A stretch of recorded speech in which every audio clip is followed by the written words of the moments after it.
जय श्रीमन नारायण। ए पर जे टिप्पणी हम करे जा रहल बा रामानुजदास श्रीमान गट्टू वेणुगोपाल स्वामी जी के द्वारा दिहल गयल बा। अध्याय 18 मोक्ष संन्यास योग श्लोक 77। तच्च संस्मृत्य रूपम् अत्यद्भुतं हरेः विस्मयो मे महान् राजन् हृष्यामि च पुनः पुनः। ओम। गीताचार श्री कृष्ण परमात्मा अर्जुन के साथे हमनी सबके भगवत गीता सिखावले। संजय पूरा भगवत गीता के धृतराष्ट्र के बखान कर रहे बानी। हे धृतराष्ट्र, भगवान श्री कृष्ण के सार्वभौमिक रूप के देख ले बानी जौन अर्जुन के दिखावल गयल रहे। हे राजा, महर्षि व्यास के दियल ज्ञान के आंख से हम भगवान श्री कृष्ण के सार्वभौमिक रूप देख ले बानी जौन अर्जुन के दिखावल गयल रहे। भगवान श्री कृष्ण के उ अत्यंत आश्चर्यजनक एवं अद्भुत विश्व रूप के हम बार बार याद कर रहे बानी। हम ओ आश्चर्य के अनुभव कर रहनी, ओ आश्चर्यजनक खुशी के अनुभव करत रहनी और ओ खुशी से हम रोमांचित होत रहनी। ई कह के संजय राजा धृतराष्ट्र से श्री कृष्ण परमात्मा के सार्वभौमिक रूप के जौन आनंद महसूस कहले रहले ओकरा के व्यक्त कर रही बानी।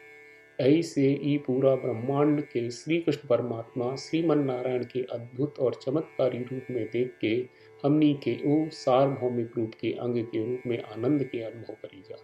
हमनी के हर काम के श्रीमन नारायण की सेवा के रूप में करी जा।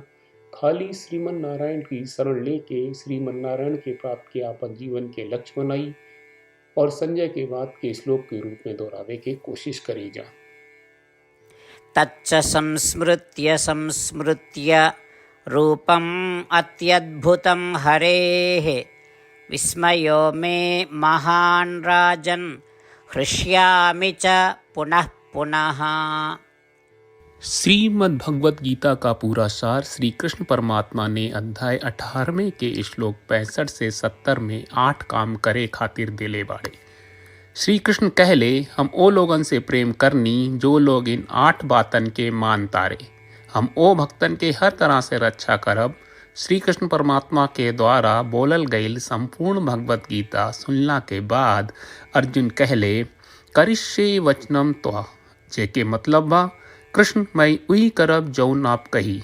यही कारण बा श्री कृष्ण अर्जुन के हर तरह के सफलता आ विजय प्रदान करेले। आई परमात्मा के आपन व्रत देई कि हमनी के ये 8 गौ कर्म के पालन करी जा। ई वचन परमात्मा के देवे से बड़न कौनो पूजा तपस्या यज्ञ नहीं। हम 8 प्रण कहब जौन हमनी के करे के चाहिए। आप सब कृपया इन्हन के आपन दिमाग और दिल में सोची। श्री कृष्ण के आपन वचन देवे के ई तरीका में हमनी सबकी कल्पना करे के चाहिए कि श्री कृष्ण का चेहरा खुशी से चमकत बा और खुशी के एहसास करत बा। जय श्रीमन नारायण। यहाँ हमनी के 8 वादा बा।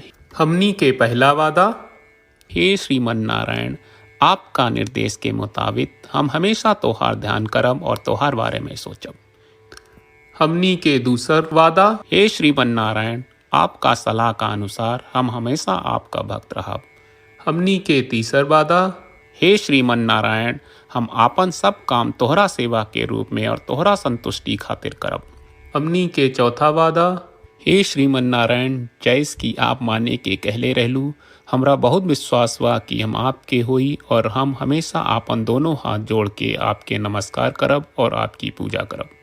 हमनी के 5वां वादा, हे श्रीमन नारायण, हमरा के तोरा बात माम एकम शरणम ब्रज 1866 याद कहले, जहाँ आप हमरा के आपन का अर्पित करे का कहा। श्रीमन नारायण, मैं हमेशा तोहरे शरण में रहब। हमनी के 6वां वादा, हे श्रीमन नारायण, हमरा के तोहरा बात माँ सुचहा 1866 याद कहले कि आप हमनी के शोक ना करे का आश्वासन दे रहे बड़े, हम अब और शोक ना करब। हमनी के 7वां वादा, हे श्रीमन नारायण, आपने हमरा खातिर श्रीमद् भगवत गीता के वितरण करके हम सब के कृपा कहले और आशीर्वाद दहले बा। हम वादा करत बानी कि रोजाना कम से कम एक श्लोक पढ़ब या सुनब। हमनी के 8वां वादा। हे श्रीमन नारायण, आप गीता के पूरा मानवता तक ले गयलू। हम गीता में आपके दिव्य वचन के उन भक्तन तक पहुँचावे के प्रयास करब जे गीता से अपरिचित बा। हे श्रीमन नारायण, हम उई करब जौन तू करे का कहब। हम ऐसन व्यवहार करब जैसन आप चाहत बानी और हम खाली आपका खातिर काम करब।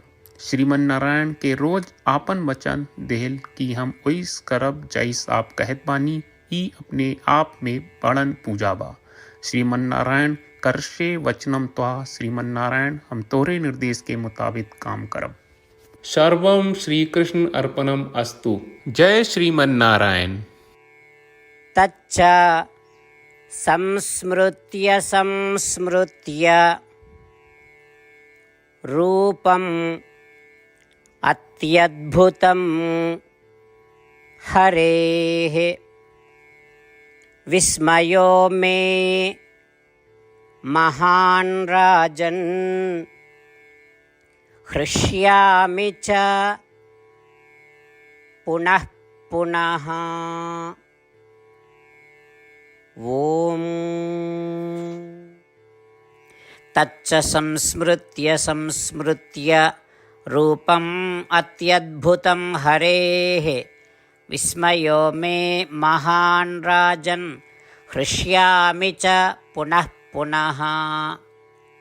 जय श्रीमन नारायण। सब भक्त लोगों से विशेष अनुरोध बा, जीवन में हर चीज में हमनी के तत्कालिक और प्रभावशाली परिणाम की अपेक्षा रहेला। एकरा खातिर आइए रोजाना 1 मिनट के समय निकालल जाए और नारायण आश्रम पढ़ल जाए। नारायण आश्रम प्राप्त करे खातिर नारायण आश्रम वेबसाइट पर जाई, जो www.narayanashram.org है, और पंजीकरण में आपन नाम और ईमेल दर्ज करी। आपके द्वारा प्रदान कईल गई ईमेल पर आपका एक नारायण आश्रम PDF प्राप्त हुई। PDF में एक रामायण श्लोक, एक गीता श्लोक और एक विष्णु नामम बा। ये तीनों के मिल के नारायण आश्रम कहल जाला। हर व्यक्ति के ये श्लोक के अलग अलग संयोजन मिलेला। जब हर कोई 24,000 भक्तन के साथ रोजाना आपन नारायण आश्रम पढ़त आ सुनत बा, ता हर दिन संपूर्ण रामायण का 1 दौर, श्रीमद् भगवत गीता पारायण के 33 दौर और श्री विष्णु सहस्त्रनाम स्तोत्र पारायण के 24 दौर प्रतिदिन पूरा होएला। ई एक बहुत ही उल्लेखनीय और विलक्षण परिणाम बा, जौन हर एक दिन ऐस करे से निकलेला। ई कारण बा कि आप और आपके परिवार के सदस्य तुरते जाके आपन नारायण आश्रम प्राप्त करी। जय श्रीमन नारायण।